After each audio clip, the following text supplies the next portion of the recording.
So this session, we are going to focus on examining the global digital compact. And for this session, we do have a few speakers.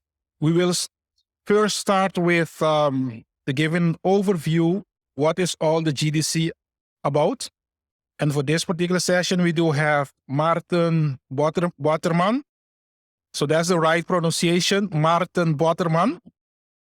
And then after that, we will also be focusing a bit on the high-level advisory body on artificial intelligence. And we will be having Dr. Ramiel and also Ms. Jimena Viveros. So let's start first with Maarten Botterman giving us an overview regarding the GDC. Maarten. Thank you, Shernon. Thank you, everybody, for being here and having your interest also in what this GDC, this Global Digital Compact, is about. So, as Shernon said, it's in the context of the Summit of the Future. And the Summit of the Future is the once every couple of years type event the UN has to really look ahead to the future. Sometimes it's coupled also with the mandate of the current Secretary General.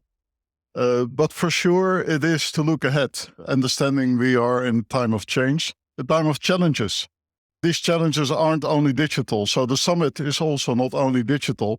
It's looking at reinforcing global governance, how to strengthen the way of governing this world together, the multilateral system, so the negotiation between countries, how do we make sure that continues to be effective going forward? But also about reaffirming commitments, the UN Charter for Human Rights, advancing the SDGs, and formulating a pact for the future with real commitments and actions. So in all this, again, the emphasis on multilateral solutions, making it work and committing to it. Now, if you look to the Global Digital Compact, it's very much recognized that the industry, stakeholders, multi-stakeholder have an influence there. And therefore, in this multilateral discussion, stakeholders are invited to contribute. Now, that's what has been done, and that's also what resulted in some of the recommendations. But it's really inviting to contribute to, after the contribution, goes back to a multilateral process.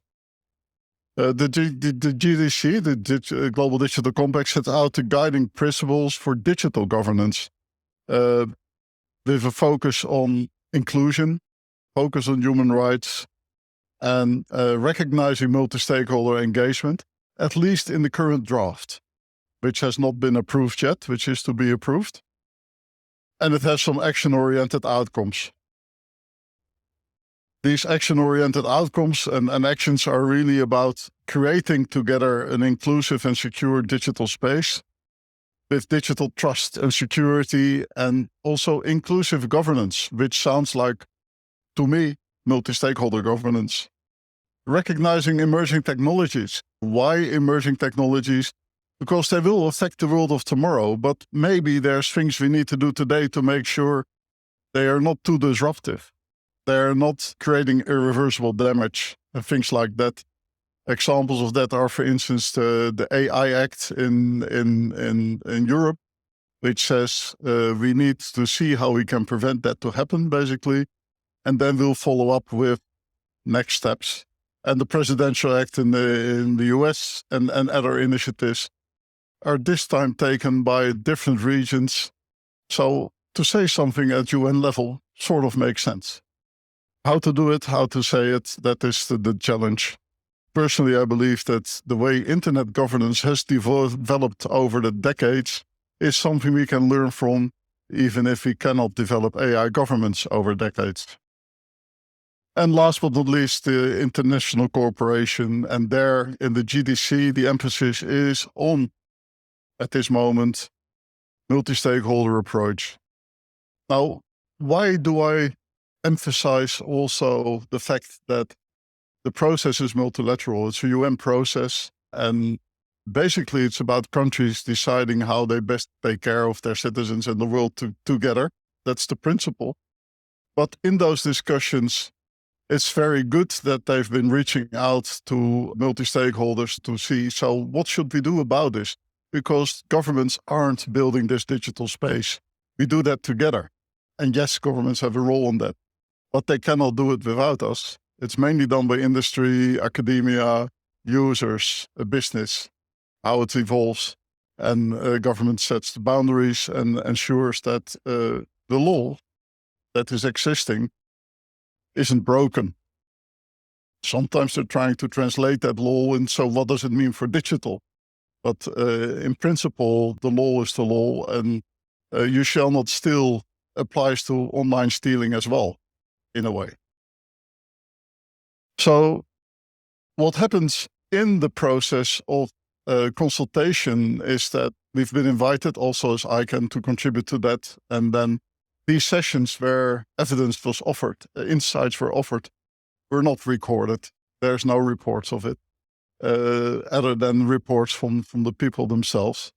And so it's really up to the countries in their multilateral negotiations to see what of that they will take on board or not. And this is why we are currently slightly worried that elements like multi-stakeholder will not be accepted in the GDC in the end before it's condoned. That's also why, for instance, the IGF, which is organized in the multi-stakeholder way, there's the MAG, the Multi-Stakeholder Advisory Group, of which we have the honor of having the chair here. But it's a UN body as well, and the UN is to say what is going to happen next with the IGF. Currently, we believe that the IGF as such is safe because the IGF has become so much more than that one time a year event in a country somewhere. It's also here. It's in different countries and more around the world. So it has inspired dialogue all over the place. And I think strengthening that, also making sure that the arguments from other stakeholders and governments are more explicitly taken into account is a challenge I see going forward. As such, the GDC is, I think, a good step in the right direction, and I look forward to further interaction on this. So, hope that makes sense. Thank you very much, Maarten, for giving us an overview on the GDC. So I think what I will do is let's hear also from the other presenters, and after that we can have a discussion with all of them. Once we have heard the view of all of them, then we can have a better, more meaningful discussion. So the next presenter, I would like to invite Dr. Craig Ramiel, who is working for the University of the West Indies, but he's on the high-level advisory board on artificial intelligence. Dr. Craig, are you there? So we heard a quick overview of the Global Digital Compact. I'll go into it a bit in detail and then discuss some items on how the process is going to work and where it has been, some on the AI. And afterwards, I think we will move into the second session, and we will discuss the AI body's agenda. All right, let's start with the digital compact. So we heard about the process and what it is. And I'll just give a few notes on why it is the way it is. Right now, we have a digital divide in the world that still remains a global significant issue. And although we have increased internet connectivity around the world, it's still disparate, where you have issues with individuals across regions, genders, incomes, and languages, and age groups not having internet access. It has grown to 5.3 billion people having internet access, but it still remains unaffordable for many. And for many low-income regions, where the cost of smartphones and data is prohibitively high, the divide is significantly impacting their economic welfare. Now, this divide is not limited to access of the internet, but also to digital skills and the concentration of economic benefits with wealth from digital innovations predominantly accrue to a small group of large platforms. Many developing countries are at risk of becoming providers of raw data, such as ours, while having to pay for services that their data helps to produce. On top of all this, the governance gap further complicates the digital landscape, as rapid technological advancements routinely outpace the ability of government to regulate effectively. Some public institutions, often under-resourced, struggle to address these challenges, leading to a growing concentration of power in private hands. So that really brings us to the motivation of the GDC. We heard about the purpose of the GDC. It's actually the part of the roadmap of the Global Digital Cooperation Framework. It's one of the 7 steps. The purpose of the GDC is to establish an inclusive global framework where we have 5 overarching initiatives. These include the closing all digital divides and accelerating progress across the Sustainable Development Goals, expanding the inclusion and benefits from the digital economy for all, foster an inclusive, open, safe, and secure digital space that respects, protects, and promotes human rights, advance responsibility, equitability, and interoperability of data governance approaches, enhance the international governance of artificial intelligence for the benefit of humanity. So where are we right now in the GDC process? We are in revision 3. You can scan the QR code presented here and you would be able to read the latest revision. It is still in negotiations, as said previously, but the recommendations of the GDC would be established and launched at the Summit of the Future in September. From this, the AI body has worked on Objective 5, which would be the enhancement of international governance of AI for the benefit of humanity. And in that session, we will discuss what recommendations and principles that we build our guidelines on and what we can expect coming out of the Summit of the Future. So that's it for me. Thank you. Okay, thank you very much, Greg. The next presenter that we have, and she's also on the high-level advisory body on artificial intelligence, HLEB, Jimena Viveros. So are you there, Jimena?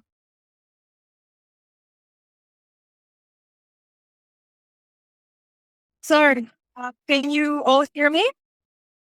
Yes, but drive safely, right? You don't want accidents. No. Sorry, I am on the move. But thank you so much for having me here. So, dear experts, we are delighted to be here with you today. My name is Viveros. I'm a member of the UN High-Level Advisory Body on AI. And I am pleased to introduce you to you already met Craig. So thank you very much, Craig.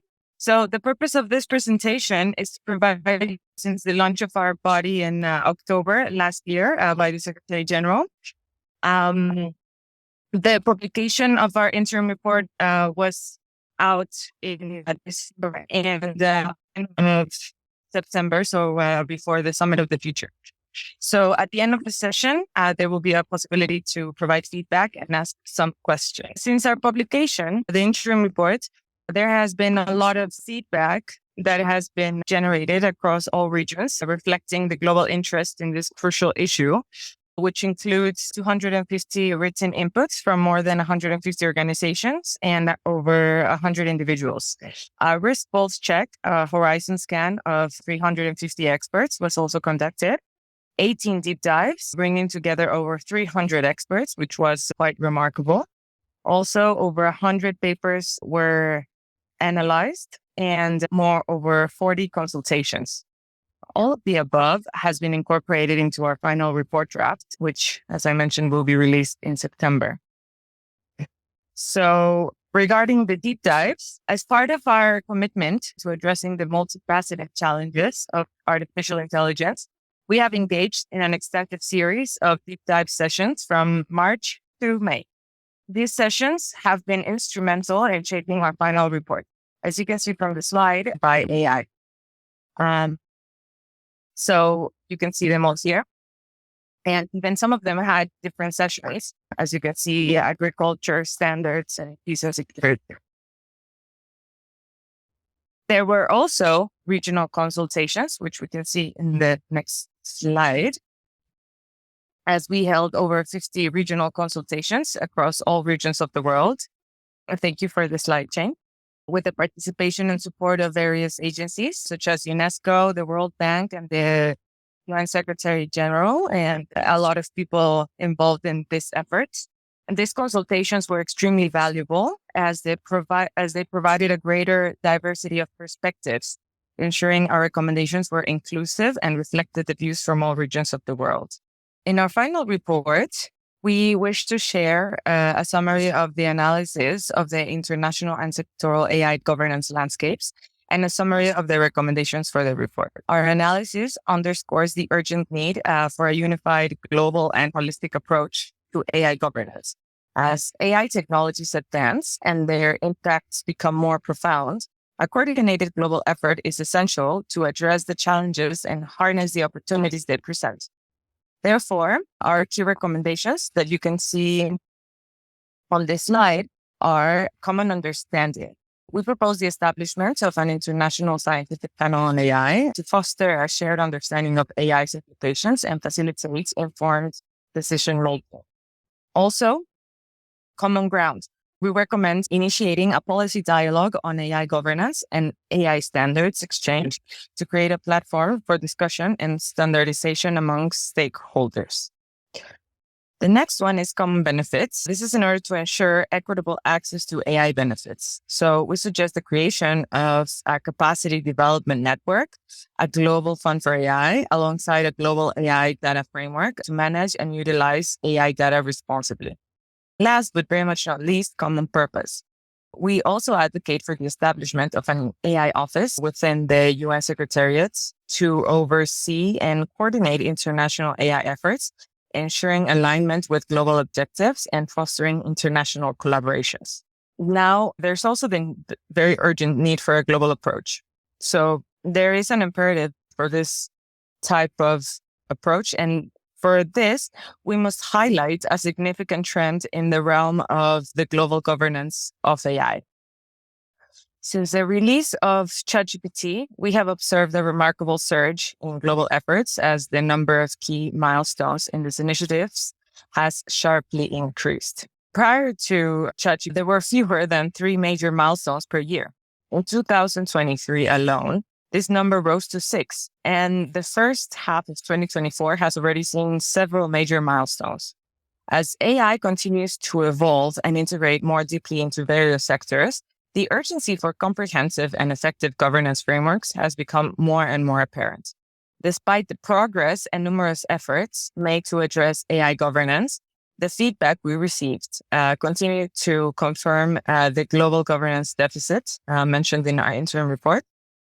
Also, our findings underscore that AI's very nature, its transboundary structure, function, and application, the diverse range of actors involved, and its dual use nature, necessitates a coordinated global strategy. AI governance demands that we move beyond isolated initiatives and develop an integrated framework that can effectively address these challenges. The UN, with its unique position and mandate, is ideally and uniquely situated to lead these efforts. The goal is to transform the current patchwork of evolving initiatives into a coherent and interoperable system, which is grounded in universal values agreed upon by member states, so the UN Charter and international law at large, so that it can also be adaptable across various contexts. Our examination of major international AI governance initiatives reveals a stark and concerning gap. For example, if we take a sample of major international AI governance initiatives, ranging from the OECD, the G20, Council of Europe, GPI, G7, and all of the AI summits, for example, in the UK and Korea. And we also look at how many countries are involved in each one. We find that only 7 countries are party to all of them. This is a very remarkable finding. And by contrast, 118 countries are party to none of them. And that's not acceptable when we're talking about global governance. So these 118 countries are largely from Africa, Asia, the Pacific, and Latin America and the Caribbean. So notably the Global South, which are largely absent. So in that regard, our advisory body has taken a humanity level view. From this perspective, we confirm that there is indeed a governance gap in international AI governance. So we received numerous requests for the UN to play a role in bridging these gaps by complementing these plurilateral initiatives and offer a stable and reliably inclusive home for issues that cannot be handled only among a subset of countries. So in the next slide, we see that addressing AI governance on a global scale has numerous advantages, including equity, effectiveness, and efficiency, not to say inclusiveness. AI impacts all of humanity, and therefore our governance structures must be inclusive and equitable. We need a new social contract that reflects human rights and ensures that the benefits and responsibilities associated with AI are shared equally across all nations. By fostering global inclusivity, we can build local capacity, allowing every region to innovate and leverage AI according to its specific needs and opportunities. Effectiveness, this is a significant advantage that would come from this global approach.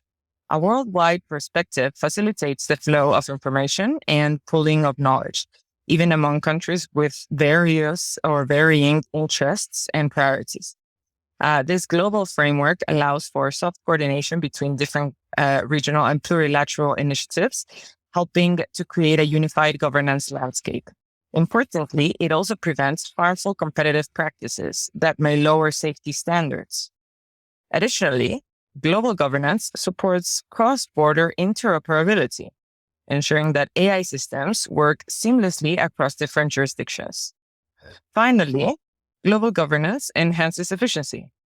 So by building on existing commitments and connecting established organizations, we can streamline our efforts and avoid redundancy. This efficient approach enables us to leverage existing frameworks and collaborate effectively, optimizing our response to the challenges posed by AI. And from the next slide, I will hand over to my brilliant colleague, Craig Ramiel, to follow up on this. And thank you very much. And I look forward to the questions and answers part of this. Yes, thank you very much, Jimena. So you do have a few additional slides that you would like to focus on? I do. Yes. Okay. I promise we would not take too much time. So we heard about what is happening with the global deficit on AI governance.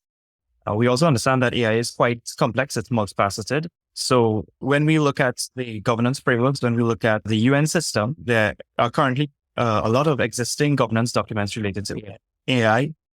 The UN Interagency Working Group on AI submitted a white paper on what 50 UN entities are doing on AI. We have analyzed them, and a sample is given here. This slide shows an overview of some 60 policies, instruments reported by UN systems, governance frameworks, and so on. As you can see, there's a lot going on in very specific and general and very specialized areas at the global level. This is very helpful in addressing the AI risks and harnessing AI benefits in specific domains such as health, agriculture, standards, human rights, or ethics. What we took an approach to is to combine all of these efforts as well as to help these efforts by taking a holistic approach to AI governance. And so to aid with what is being done with OECD, GPI, G7, G20, Council of Europe, and so on. And we took that approach because we see a representation gap that is especially for the global south and some countries who are not participants to this AI governance framework. AI is a very general purpose technology, and it shows up in many areas across domains, and it requires a dedicated focus and a very holistic approach. So we are looking at things like hyper evolutionary, looking at its dual use, having it open sourced, and looking at the minimal marginal cost of proliferation of these systems. Let's come to what we are recommending and the parts that we wrote in the Objective 5 of the GDC. our final report makes 7 key recommendations based on 3 common areas. These are common understanding, common ground, and common benefits. Let's first talk about the common understanding.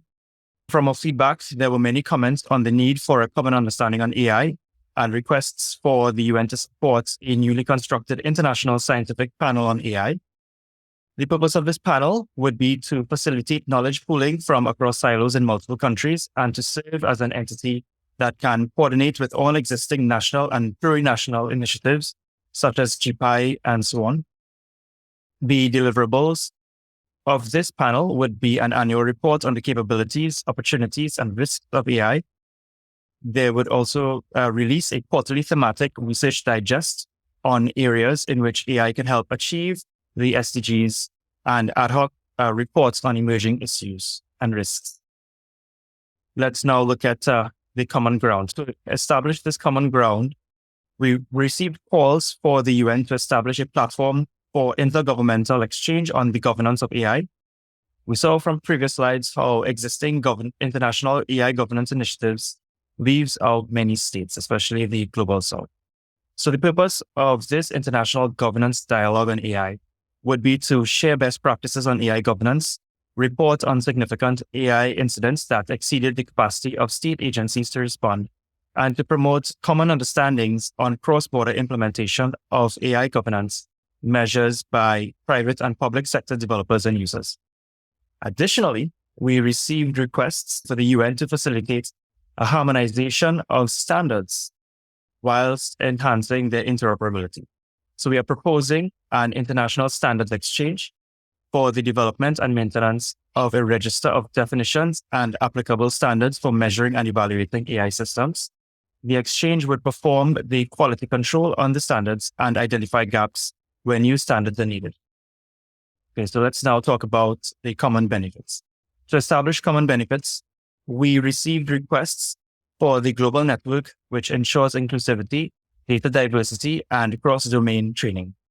This is necessary because it prioritizes equity by focusing on diverse cultural and regional needs. It also coordinates with existing capacity building initiatives within the UN system. Key purposes of the common benefits are to align regional and global AI capacity efforts by building a network of UN-affiliated centers. We would look at developing sandboxes and curate a suite of online educational opportunities on AI. And we would establish a fellowship program for promising individuals in the global south. The common benefits, we hope, would be supported by a global data framework. From our feedback on the interim reports, it has led us to propose a global data framework for those who don't have access to data in order to train AI systems. And so it would address some interrelated issues around unrepresentative data, training data sets, rights violations in relation to AI training data sets, and the training data set monopolization. The framework will promote rights respecting AI training data, including addressing missing data and flourishing local AI ecosystems for benefits sharing at scale. Finally, in common benefits, we would seek to establish a global fund for AI. The overall mission of this fund would be to bring together local talent, data, and compute, and to promote public capacity building and support local entrepreneurs and ecosystems. We propose that the fund be a mix of public, private, and philanthropic financing, and the contributions can be in kind or financial. The fund would offer seed funding for the commingling of talent, data, and compute to incubate local capacities. Now, how do we drive works? To facilitate this international AI governance ecosystem under a common purpose, we propose an AI office in the UN system to address the global AI governance deficit. The office will enable more information flow and soft coordination across regional and other AI governance initiatives. This would be more efficient since it would be a shared overhead cost as a common point for all matters dealing with AI, and it would be more effective since it would promote easier coordination between functions that enables quicker response to risks via a whole of UN approach rather than having it operate in different silos. And that's it for my presentation. I think we can have questions now. Shernon, I give it back to you. Okay, thank you very much, Greg. I think it's quite important for us to realize that we are talking about a very important topic right now, because the IGF, Internet Governance Forum, that's something that we know. We have been dealing with it for so long, for let's say for 20 years. But the GDC, that's something new, Global Digital Compact. What is that? So we have seen some, let's say, breakdown regarding what it is, but still it is something that most people don't understand. And as has been said, we need to attend the summit, or the governments in the region, they're going, or for the world, are going to attend the summit of the future. And if they don't understand what this is all about, I mean, strange things might happen. So that is why we are trying to raise awareness regarding the GDC, Global Digital Compact. So before I make, let's say, a bit more a deep dive from the GDC, just a general question that I would like to ask the three panelists, Craig, Maarten, and Jimena. So was there a real need for us to go for the GDC, given that more or less all the topics that are being discussed here, one way or the other, they could be addressed as well at the IGF. So I'm just playing a bit of devil advocate right now, and I would like to hear your opinion on it before we move on with focusing a bit more on the GDC itself. So let me start with Maarten, given that he did mention an overview of the GDC. Okay, thanks for that, Shernon, and thank you guys for the overview from the UN process in this first remark. Yes, we are in a shift of time. Digital will and is affecting our society fundamentally. So it's good we talk about it. It's good that we look at our commitments to see how is this going to work. It's good that the UN, in the broader context of the Summit of the Future, looks at how can we continue to be effective in a country, in a world where not all countries are even willing to talk with each other at equal level. So the Summit of the Future makes sense. The Global Digital Compact is a logical component of that.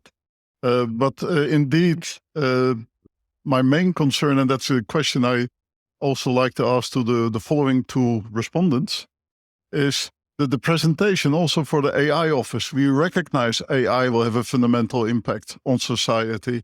And we recognize that it should be inclusive in its approach. It should be respecting human rights. It should be all that. But in the presentation of what is indicated as a reliable, inclusive approach, it only talks about countries. To talk about this on a global level. Now, companies, NGOs, and even citizens working across the globe as well nowadays, does this mean that in the current thinking on the reliable, inclusive approach, you lean on countries to have that approach within their own country, with their stakeholders? And what do we lose in terms of the fact that there's all other global players? I mean, some countries will pick this up, like New Zealand, that has an inclusive approach towards its stakeholders and involves all kind of hearings with citizens, etc., in their policy making. Others don't have that. That's the first problem. The second problem is the players, the stakeholders are also global. If they have to deliver their input via individual countries, that's not as effective as being at the table at local level. So how can this be foreseen?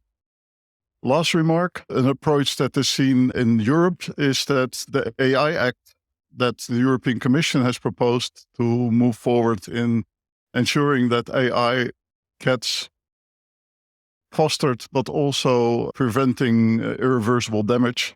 The first step there is to have, together with industry, work on the memorandum of understanding that is then the basis for further steps, urging that law as exists counts also in an AI environment. So I hope you can clarify this. And I'm really passionate about it because I care. And I'm a father of children too. Yes, thank you, Maarten. Craig, do you have maybe some comments? Yes, but I see Jimena's hand, so I would go after Jimena. You go ahead. Thank you, Craig. And thank you, Maarten. And thank you all for your attention and questions. So I think we all kind of need to go back to what we mentioned about the interoperability and the harnessing all of the efforts into a global approach. All of this is kind of in the interweaving of initiatives. So what we recognize is no single initiative is more important than the other. Everything matters in this ecosystem. But in order for it to be completely effective and efficient and non-duplication of efforts and all of this, we propose everything to be embedded into one global framework so that everything can be aligned and be in the best way applicable for everyone. And your point on the multi-stakeholder kind of inclusion, I mean, we need to remember that the legal system as it stands right now, the international legal order, it's state-based. So international commitments can only be adopted by states. That's how things stand. However, especially regarding AI, where we see this power shift dynamic, where it's not only states, but private industry that is developing this technology at an exponential rate, there's a shift. And that also concerns every sector of society. So civil society, individuals, academia, etc. So, I mean, beyond just the private sector. So that's why in our consultations, we did engage with all type of multi-stakeholders, and the consultations and the deep dives held experts and representation from all of these sectors. Also understanding the fact that this is a dual-use, repurposable technology, which impacts every domain. So that also broadens the scope of discussion of who should be involved and who is going to be affected, which is literally everyone in every single domain, which is also kind of, I mean, it also happens with the internet, of course, but we're looking at this from a different perspective and a larger scalability kind of impact. So that would be kind of the comments that I have, which I am sure that Craig will add on brilliantly. Yes, I agree. So what we did is, as you recall, we had consultations, including the multilaterals and multi-stakeholder groups. And this was very broad. We looked at standard organizations. We looked at, as Jimena said, domain-specific issues. We looked at how global governance should be treated. Of course, everyone has their own unique way of treating it, but the common thing that we got out of it was this need, as Jimena said, for an agreed set of participation. So this does not exclude the multilateral stakeholders at all. They would be included in the discussion of this, especially for capacity building as well for nations who would need help at the start of getting their local AI talent being built. So just to agree with Jimena saying that everyone is included, what we present is really the common voice of what the domains were saying for the governance of AI. And we did not leave IGF out of this at all. They were represented in the discussions. Yes, thank you very much, Craig. So let me hear from the audience. I would like to hear some questions, concerns, remark. I see Lance Heinz. Please go ahead. When I first heard of GDC, I smiled because I've been around long enough to remember the days when there were governments demanding that ICANN become a treaty-based organization as opposed to the California corporation that it is. And for a second there, when I heard GDC, I thought this was the 2023-2024 end run to coming back to the same treaty-based organization that we're trying to achieve. But that's in the past. Let's move on. And I guess for GDC and also for what I have seen in terms of the AI government framework, this is heavy. This is a very large footprint. And when you look at a region like ours, where this is in the embryonic stages, and there is some idea that this might be able to be harnessed for regional development, economic development, social economic development, what have you.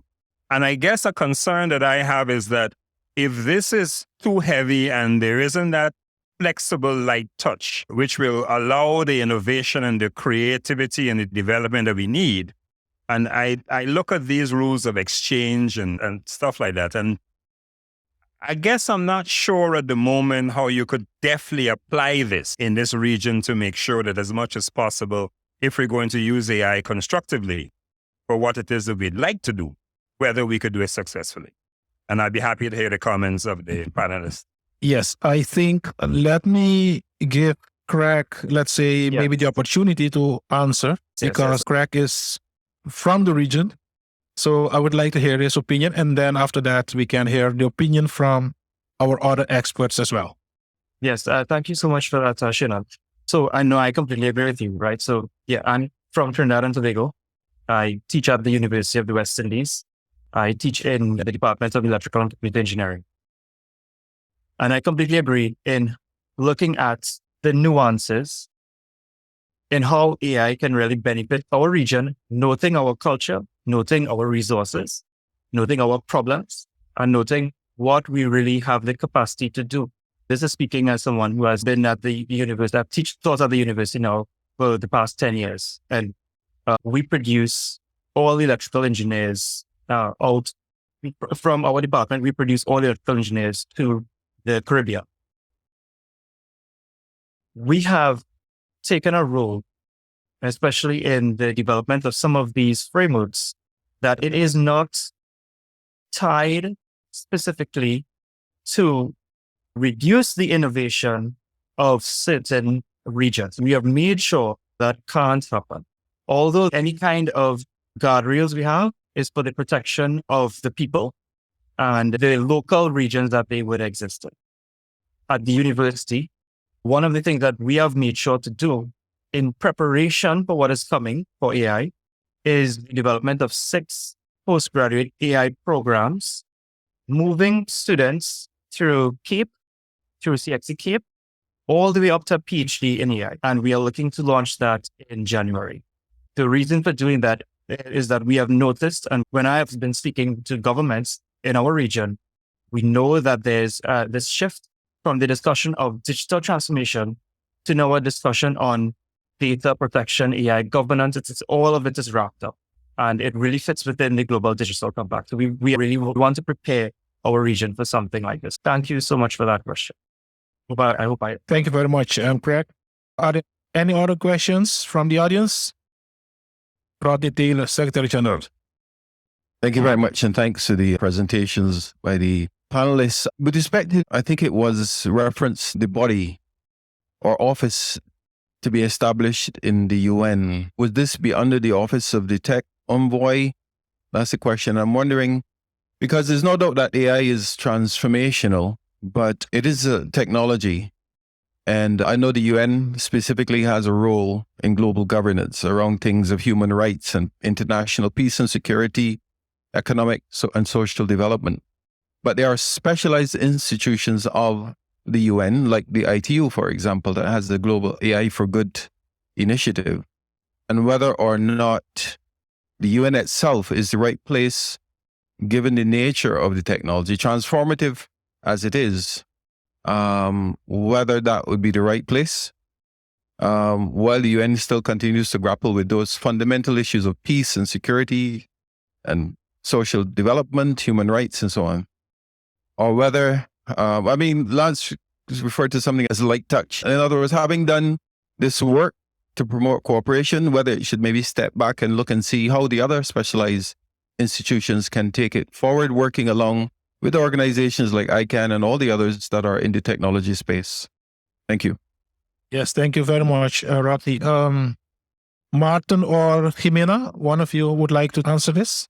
I really want to thank also both Craig and Jimena for their contributions. And for recognizing the importance of the input also of all stakeholders. If we look back to the history of the internet, we see that this was actually built. It came from a different place. It came from a place bottom up, throughout, and it developed into a global public good that is incredibly robust with a multi-stakeholder approach. And I just see that if you come from a UN perspective, a multilateral perspective, you come more from a political interest perspective. And that's so I've seen over time how this moves closer towards inclusive in also taking other stakeholders into account. And the challenge for us together is to make that effective happening going forward. So thanks for that recognition. I really look forward to see how together we can make that happen in the best possible way. Because in the end, it's about us, the future of the world and the future generations. So thank you very much. Jimena, please. Yes, thank you.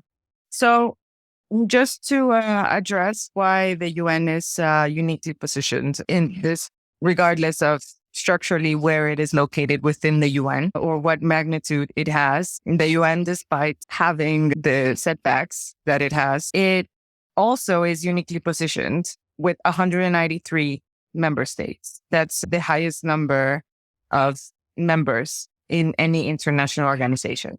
So in that regard, there is no better place to harness such an initiative as this one, because we already have the commitment of 193 states with the principles of the UN Charter, which is what we propose should be the basis of AI governance. So we're already departing from those principles. The challenges precisely on peace and security that were mentioned among economic development and all of the others would be a harder task to accomplish anywhere else that does not have this commitment, this binding commitments already in place.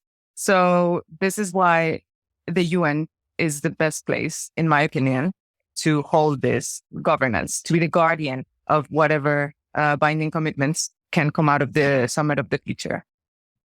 We obviously, and I personally also recognize all of the other initiatives. As we said, the ecosystem is very, so cooperation mechanisms with all of this interplay of initiatives and ecosystems is vital for the correct functioning of this guardianship of the governance, so to speak. So the weaving of all of these efforts is what's going to make the difference. So it's not just one isolated office, agency, or anything. And as you mentioned, there are other organizations dealing with this. For example, AFR Group, which is like a subset program of ITU and all of this. And there are very specialized agencies and a lot of knowledge and a lot of efforts and the resources that have been allocated for all of this. But the thing is, we should concentrate this, especially because, as we said, there's a dual use, repurposable, general purpose nature of AI. So it's very wide ranging. And some of these aspects might escape the mandates of the already existing institutions. So creating one that can cover everything would not be a useless expenditure. It would be very focused, thematically focused to address a challenge that we're going to have as a society and an international community. So that's what I think is very important to kind of underscore when we're talking about these issues. The fact that it includes an equal voice for all of the regions and all of the countries, and that there are already participation mechanisms in place for all of the other stakeholders, which are extremely relevant. That's also something to note when we're talking about the UN, kind of vis-a-vis another type of institution. Very much, Jimena. I can take one last question and then we will need to bring this session to a close. Okay. So, Carol, please. I have more of a statement, I suppose, than a question. So we're going to end up with maybe a GDC office, a AI office, AI crosses C, GDC crosses AI. Is it going to be in New York or is it going to be in Geneva? Geneva is known to be more the technical place. I hope I'm allowed back into the UN building after this. But I wait to see how it all pans out. Would someone like to comment on that or just take it as a comment? Okay. So I need to bring this session to a close. My last question would be, what can we still do in the more or less 1 month that's still left to help governments that will be attending the Summit of the Future? I mean, we have been doing a lot. CTU has been talking about this. But in your opinion, what can be done? What can we still do to ensure that our Caribbean ministers participate at the Summer of the Future, not only with a powerful delegation, but also to give some meaningful contribution to that summit? So 30 seconds.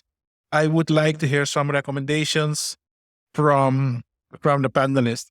Let me start with Craig, and then we go with Jimena, and finally Maarten. Okay, thank you for that.